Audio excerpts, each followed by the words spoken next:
Los latinos son bienvenidos en Estados Unidos si gustan ir a las guerras ajenas, pero ¿qué ocurre con los ejércitos al sur del río Bravo? ¿Con qué nivel de preparación llegan a este momento donde el futuro de la humanidad se está definiendo en una continuidad de guerras sin pausa?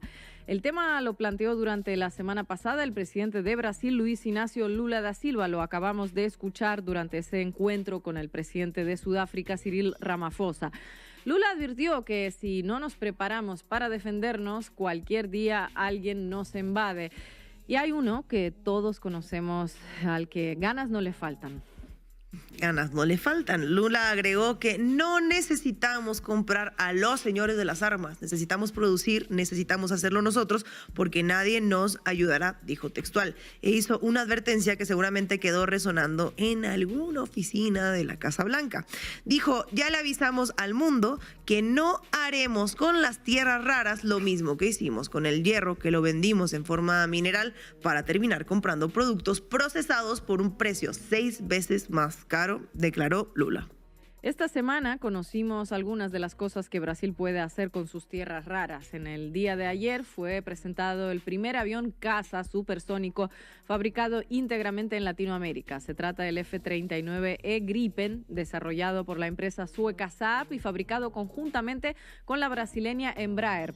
El acuerdo prevé la transferencia de tecnología y la formación de los profesionales brasileños. La Fuerza Aérea de Brasil incorporará 36 aviones, de los cuales 15 serán ensamblados en la planta de Embraer en San Pablo.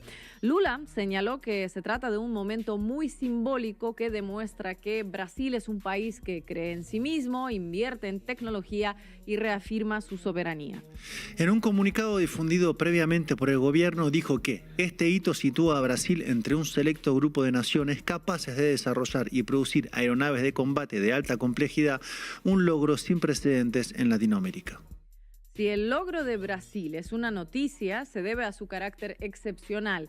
La realidad en Latinoamérica es que las Fuerzas Armadas son débiles y la industria ligada a la defensa es raquítica. ¿A qué se debe esto? ¿Cuál es el origen de esta debilidad? Muchos de los ejércitos latinoamericanos nacieron en el siglo XIX peleando una guerra anticolonial contra las fuerzas de ocupación españolas. Pero en la segunda mitad del siglo XX, después de finalizada la Guerra Mundial y mientras iba tomando forma la Guerra Fría, se fue configurando también la llamada Doctrina de Seguridad Nacional.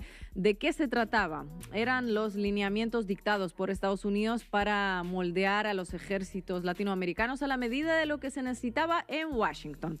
Siguiendo esa doctrina y con la excusa del enfrentamiento contra una potencia extranjera, la Unión Soviética, los ejércitos nacionales fueron puestos al servicio de otra potencia extranjera, Estados Unidos.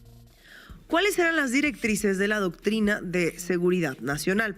La primera y la más importante es que el enemigo ya no era externo. Los ejércitos latinoamericanos no tienen que prepararse para la defensa ante otros países, sino para combatir al enemigo interno. Para las Fuerzas Armadas, el horizonte deja de ser el enfrentamiento con un ejército extranjero. ¿Quién es entonces el nuevo enemigo? Bajo los postulados de la doctrina de seguridad nacional, los enemigos pueden ser los sindicatos, los intelectuales, los movimientos estudiantiles, las organizaciones campesinas o los artistas, incluso los sectores de la iglesia alineados con la teología de la liberación.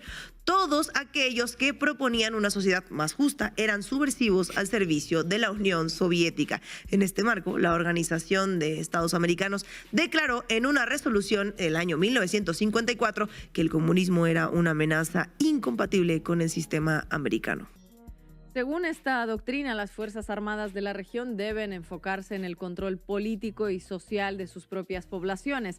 Y para eso se creó una institución encargada de formar a los militares de Latinoamérica en estas nuevas tareas. La infame Escuela de las Américas, creada por Estados Unidos, primero en Panamá y luego trasladada a su territorio.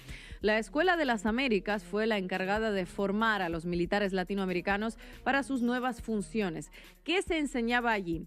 Técnicas de torturas para realizar interrogatorios, tácticas de contrainsurgencia, control de poblaciones y contrainteligencia. Según la doctrina de la seguridad nacional, las Fuerzas Armadas debían asumir funciones que normalmente serían propias de la policía. Por eso debían ser reentrenadas. Los manuales que se utilizaban en la Escuela de las Américas para ese reentrenamiento son ahora de acceso público. La imagen que ven en pantalla es la portada de una recopilación. En total, 1.336 páginas en las que se habla desde técnicas de tortura hasta economía marxista. El resultado de haber formado militares según esta doctrina es historia conocida y la comparten la mayoría de los países de la región. Dictaduras militares, terrorismo de Estado, desaparición forzada de personas, centros clandestinos de detención, ejecución de los opositores. Les hablamos de ello esta misma semana, cuando se cumplieron los 50 años desde el golpe militar en Argentina.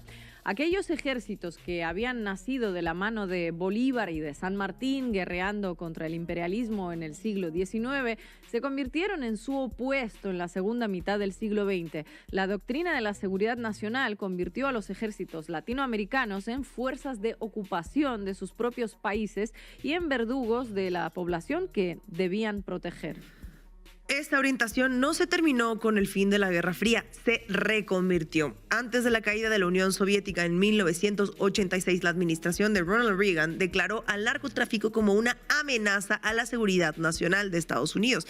Esa tónica fue la que se impuso en el marco de la guerra contra las drogas durante la década de los 90 y más allá también. El nuevo enemigo interno era ya el narcotráfico. Y en el siglo XXI y después de los atentados a las Torres Gemelas, el foco se amplió, pero los lineamientos seguían siendo los mismos. El peligro ahora era el terrorismo y las llamadas nuevas amenazas, una etiqueta que permite meter dentro cualquier cosa. Bajo estas orientaciones, los ejércitos latinoamericanos siguieron abocados a tareas más propias de una policía que de una fuerza armada.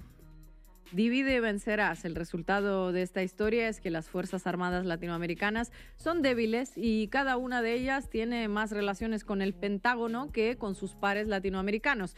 Difícilmente Latinoamérica pueda defenderse si no lo hace conjuntamente. En el medio de esta historia hay otra que no estamos contando, pero que vamos a mencionar. Los esfuerzos realizados por Estados Unidos para desarticular los programas de investigación que podrían haber otorgado a los países latinoamericanos cierta independencia tecnológica en el ámbito de la defensa. El caso más emblemático es el programa para el desarrollo del misil Cóndor por parte de Argentina, una historia que contaremos cuando haya oportunidad. Los beneficios que tiene para Estados Unidos el hecho de haber sembrado durante 8 décadas la doctrina de seguridad nacional y sus derivadas, los podemos ver hoy en todo su esplendor. Las Fuerzas Armadas de Latinoamérica son inútiles para proteger a sus países de la única amenaza real que los acecha, que no es China, no es Rusia y no es Irán y tampoco es el comunismo. Es el saqueo de sus recursos naturales por parte de Estados Unidos.